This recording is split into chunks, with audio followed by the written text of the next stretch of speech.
চিতই পিঠা তো ফোলেই না, আর ভিজিয়ে তুলতুলে করে কীভাবে খাবো?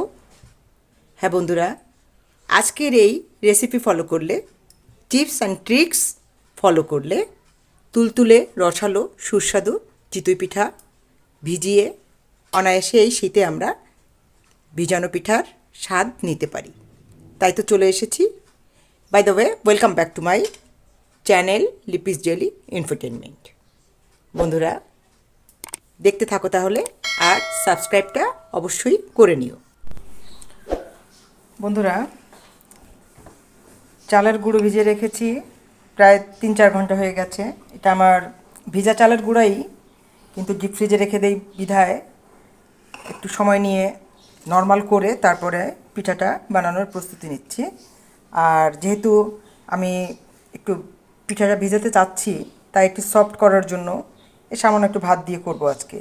তবে ভাত ছাড়া এবং কোনো প্রকার সোডা, বেকিং পাউডার এগুলো ছাড়া যে চিতই পিঠা বানানো, সেটার রেসিপি কিন্তু অলরেডি আমার চ্যানেলে দেওয়া আছে।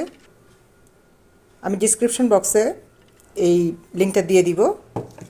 ওটা দেখে তোমরা কিভাবে কোনো রকম সোডা, ভাত ছাড়া শুধু চালের গুঁড়ো দিয়ে ফুলকো ফুলকো সহস্র ছিদ্রযুক্ত পিঠা বানাতে পারো, সেটা বুঝতে পারবে। ঠিক আছে, তাহলে সাথে থাকো। দেখো, আমি এখানে সামান্য একটু ভাত নিয়েছি, খুবই অল্প, আর ওখানে চালের গুঁড়ো নিয়েছি প্রায় 3 কাপ মতো।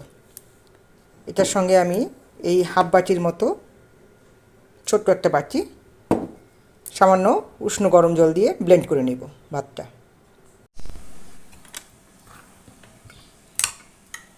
ভাতটা ব্লেন্ড করে নিয়েছি বন্ধুরা। এবার পুরো ভাতটাকে আমি মিশিয়ে দেব। একটু কম জলে ব্লেন্ড করার চেষ্টা করবে, তাহলে ভাতটা পুরো ভালো করে মিহি হয়ে যাবে। আমার জলটা একটু বেশি হয়েছিল, জলটা উপর থেকে নামিয়ে পরে আবার আমি ভালো করে ব্লেন্ড করে নিয়েছি। এবার দেখো কত ঘন, এত ঘনটা রাখা যাবে না। আর আমি এখন পর্যন্ত এখানে লবণ দিইনি, লবণ দিয়ে নিব।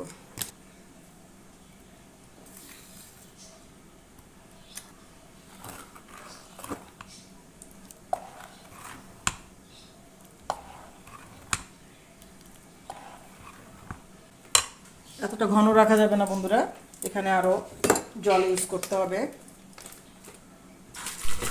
আরও কিছুটা উষ্ণ গরম জল দিয়ে কিছুটা লিকুইড করে নিব। ভাত যেহেতু ব্লেন্ড করেছিলাম, এটা ধুয়ে একবারে হালকা হালকা করে অল্প অল্প করে মিশাবো, একবারে মেশাবো না।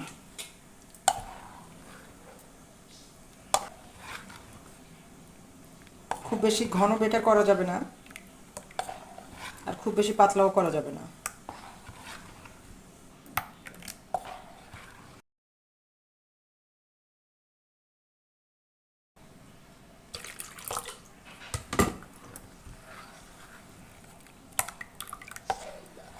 দেখো, অনেকটা পাতলা হয়েছে, আবার খুব বেশি পাতলাও নয়। কনসিস্টেন্সিটা এই টাইপেরই রেখে একটা দিয়ে দেখব।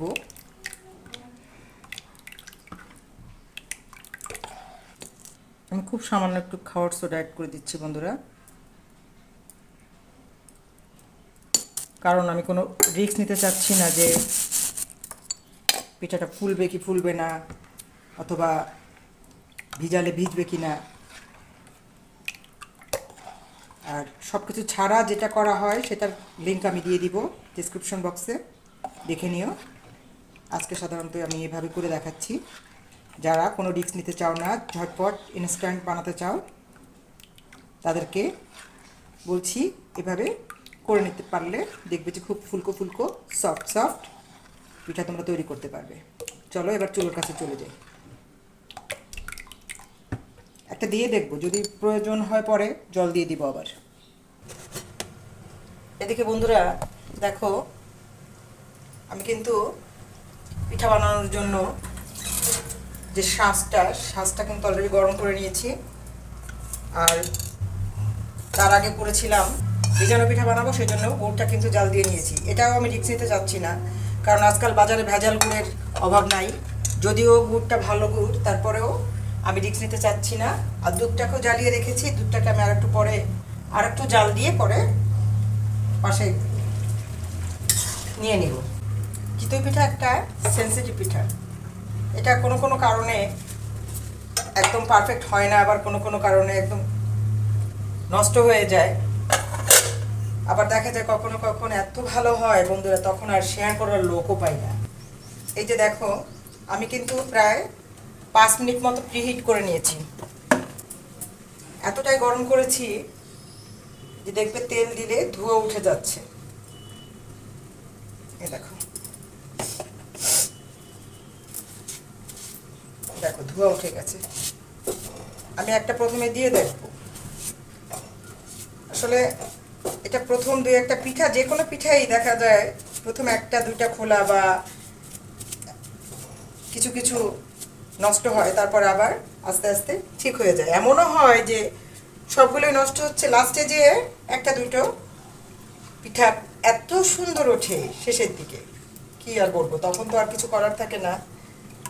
এ দেখো কনসিস্টেন্সিটা এরকম দেখে আমি প্রথমটা দিয়ে দিচ্ছি। প্রতিবারই ভালো করে উপর নিচ করে নাড়াচাড়া করে তারপর সাথে দিতে হবে। ঘন মনে হচ্ছে একটু,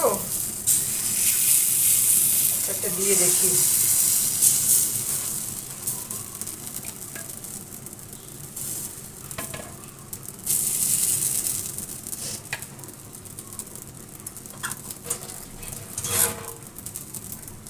কিছুক্ষণ একটু ওপেন রেখে নিব। এতে করে হয় কি, যে যে ছিদ্রি ছিদ্রি একটা ভাব থাকে, পিছন দিক থেকে সহস্র ছিদ্রযুক্ত হয়, একটু খুলে প্রথমে রাখতে হবে, তারপরে দিয়ে দিলে দেখবে যে ছিদ্রটা খুব সুন্দর হয়ে যায়। কিছুক্ষণ খুলে রেখে তারপর এটাকে ঢেকে দিচ্ছি। আর এই ঢাকনার ব্যাপারটাও খুব জরুরি। ঢাকনাটা যদি ঠিক মতো না মেশে বা সাইড থেকে যদি কোনো হাওয়া বের হয়ে যায়, তাহলে কিন্তু পিঠা নষ্ট হয়ে যায়। যার জন্য পুরো হাওয়াটা ভিতরে থাকতে হবে, তাহলে পিঠাটা দেখবে একদম পারফেক্ট হবে। দেখো বন্ধুরা, প্রথম হিসেবে খারাপ হয়নি। দু একটা একটু কম ফুলেছে, একটু ভেঙে দেখবো যে ভিতরে কাঁচা থাকে কিনা, তাহলে পাতলা করতে হবে একটু।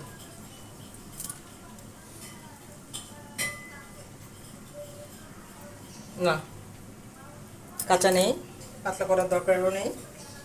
আমি আরেকবার দিয়ে দিচ্ছি আরেকটা। ছিদ্রি থাকলে যদি কমও ফোলে তাহলে কিন্তু পিঠা ভিজে যাবে, টেনশন করার কিছু নেই। ফার্স্ট ব্যাচ হয়ে গেছে, এবার সেকেন্ড ব্যাচ দিয়ে দেখছি। আর তার মানে আর আমার লিকুইড করার দরকার নেই।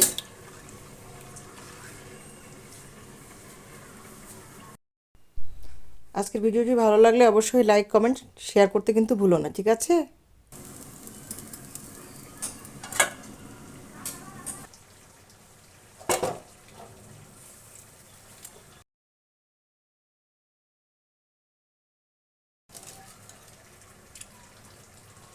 সেকেন্ড ব্যাচ আরেকটু ভালো হয়েছে, বেটার হয়েছে। প্রথমটায় যেমন দুটো পিঠা একটু বুক চাপা ছিল, এটার আবার দেখলাম যে ভালোই উঠেছে। দেখো বন্ধুরা,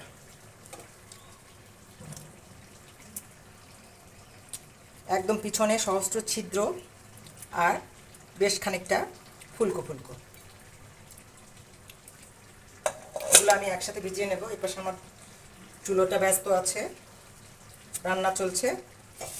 দুধটা অলরেডি আমি জাল দিয়ে রেখেছি, তারপর আর একটু গরম করে তারপরে আমি চিতই পিঠাটা ভিজাবো।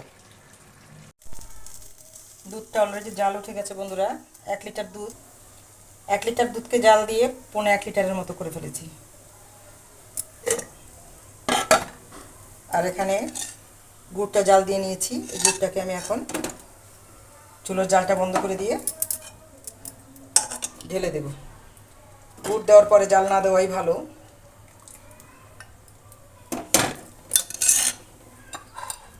আর এদিকে যতগুলো পিঠে করেছিলাম সবগুলো পিঠাকে আমি দিয়ে দেব।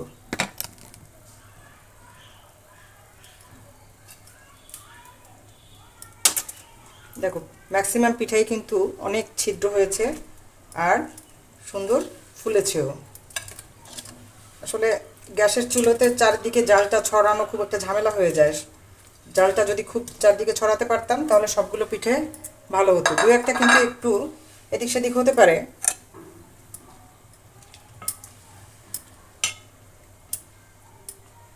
আমার যেমন কয়েকটা পিঠা আমি সরিয়ে রেখেছি যেগুলোর খুব একটা ফুলেনি।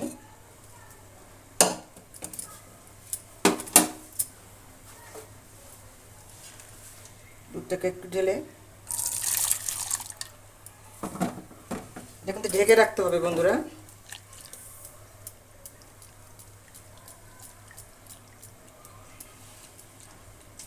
ধুয়ে দিয়ে দিচ্ছি। এবার একদম এয়ার টাইট করে ঢেকে রেখে দেব। 4-5 ঘন্টা এভাবে থাকবে, তারপর আসছি। বন্ধুরা দেখো সমস্ত পিঠাগুলো কীরকম করে দুধটাকে সমস্ত খেয়ে একদম ফুলে ফেপে মোড়া হয়ে বসে আছে। আমি একটা পিঠা এখান থেকে উঠিয়ে কেটে দেখাবো। মাত্র 2.5 ঘন্টা 3 ঘন্টাতে দেখো এই অবস্থা হয়েছে।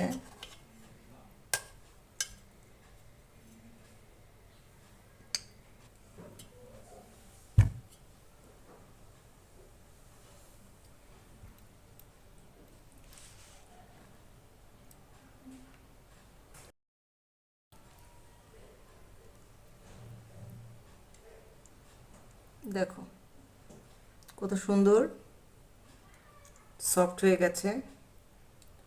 আরও 2-3 ঘন্টা যদি আমি ভিজিয়ে রাখি দেখবে একদম তুলতুলে নরম হয়ে যাবে। আশা করি বন্ধুরা আজকের ভিডিও ভালো লেগেছে। যদি ভালো লাগে অবশ্যই লাইক কমেন্ট শেয়ার করতে কিন্তু ভুলো না। আর যে সকল বন্ধুরা এখন পর্যন্ত আমার চ্যানেলটি সাবস্ক্রাইব করোনি তাদেরকে রিকোয়েস্ট করছি সাবস্ক্রাইব করে বেল বাটন প্রেস করে আমার সাথে থাকবে, ঠিক আছে? আর এই সাথে আজকের ভিডিও শেষ হচ্ছে। পরবর্তী পর্যায়ে আবার নতুন কোনো ভিডিও নিয়ে ঠিক সময়মতো তোমাদের কাছে চলে আসবো। সেই পর্যন্ত ভালো থেকো সবাই। টাটা।